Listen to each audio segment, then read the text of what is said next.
That's great. Thank you. Thanks, Rachel. Lovely. Thanks very much.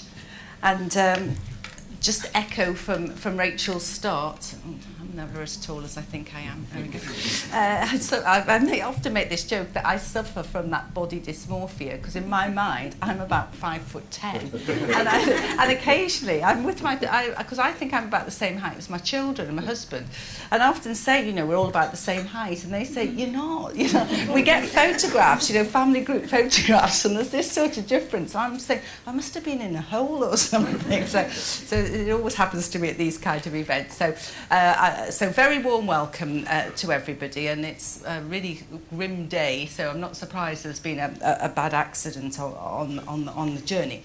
So I'm going to just cover a couple of things, really, two slides about the day. So let me start by telling you just a little bit about Health Education North West. We're part of the national organisation, Health Education England, and the way that that is organised is that there are 13 kind of geographies, and so we are Health Education North West.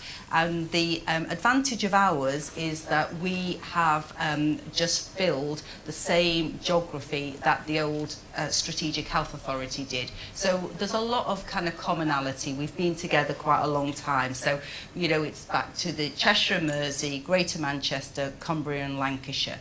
And I think that's quite an advantage in that we have a lot of history of working together and a lot of kind of that opportunity to share good practice across the piece.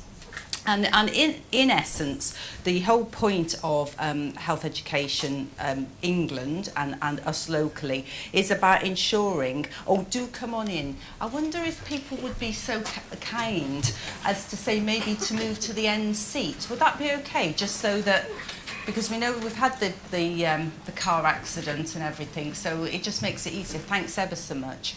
You know, in essence, what we are about is ensuring that in terms of staff, we have the right numbers with the right skills, values and behaviours, doing the kind of right work to make sure that we have the NHS that we want to see going forward. Now, I know that there's quite a lot of people in the room who aren't from the NHS, and I think it's really important that we also work with them as well. We do a lot of work on that kind of interface with social care, and some of the kind of service transformations and changes which are happening across the patch really will be about out-of-hospital care and the role that social care plays in that. So I think part of today will be that some of the kind of old divides between NHS and social care are starting, you know, to become more semi-permeable walls, really, and I think that will be something that we may want to be exploring. We feel it's really important to be part of these discussions because we brought together the two deanery functions, the North West and Mersey deanery, but we also brought together the old SHA workforce function. And I think now what we would like to do is to try to help, along with NHS employers, and we'll be hearing from Dean later, to really try to support whatever initiatives are happening about workforce throughout the North West. We really would like to be part of those discussions and to assist wherever we find that we're able to do so. So in terms of the focus of the day, Rachel's gone through the purpose of the day, but I wanted to stress that although there are those health-specific outputs to inform the NHS Working Longer Review, this local Eastern Cheshire Caring Together discussions are very much about what it is that you want to do locally about service provision and the staff providing it as a whole. So I think we come back to whether or not your health or social care employees, volunteers, voluntary or charitable organisation, staff side and others, it's about an inclusive process. And today is part of having those discussions, sharing views.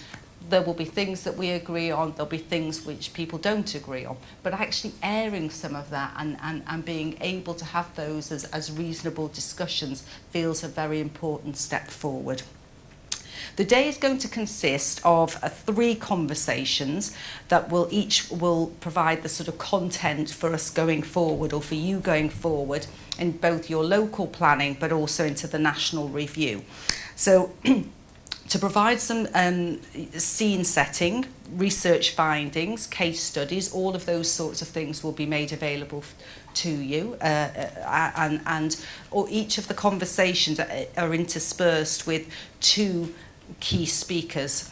So, and at the end, we'll have a fishbowl session. So if that makes sense, we'll have a speaker, we'll have a conversation, we'll have another conversation, we'll have another key speaker, and then we'll have a fishbowl, more of which later, unless any of you have done this kind of exercise of trying to bring people together and being able to observe a kind of more of a semi-structured conversation.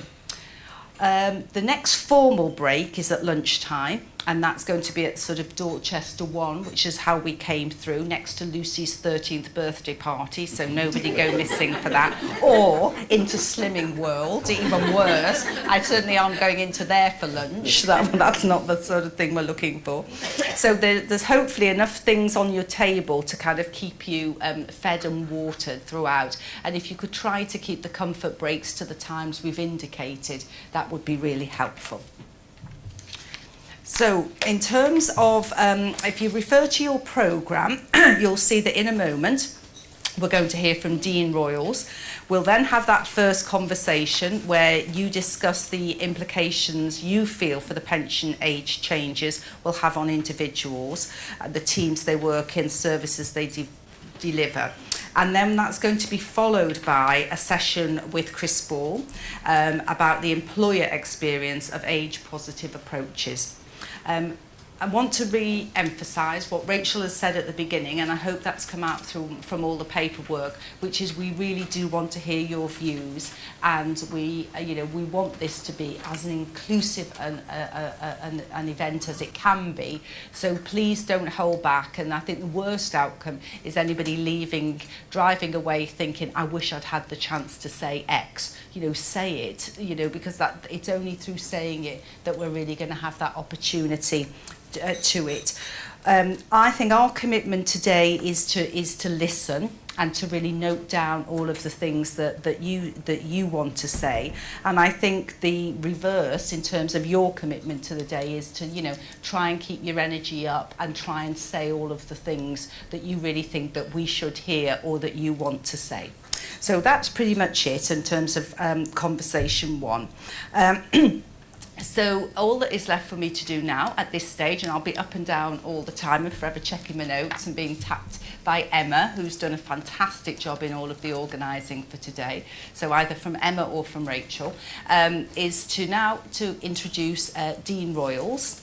So many of you will know Dean from his time here within at the Northwest SHA, but many of you will also have known him in his role as Chief Exec of NHS Employers. And I think here today is also Acting Chief Exec of NHS Confederation. So I think we get, is it buy one, get one free at the moment in terms of jobs, Dean? But a nice warm welcome for Dean. Thank you.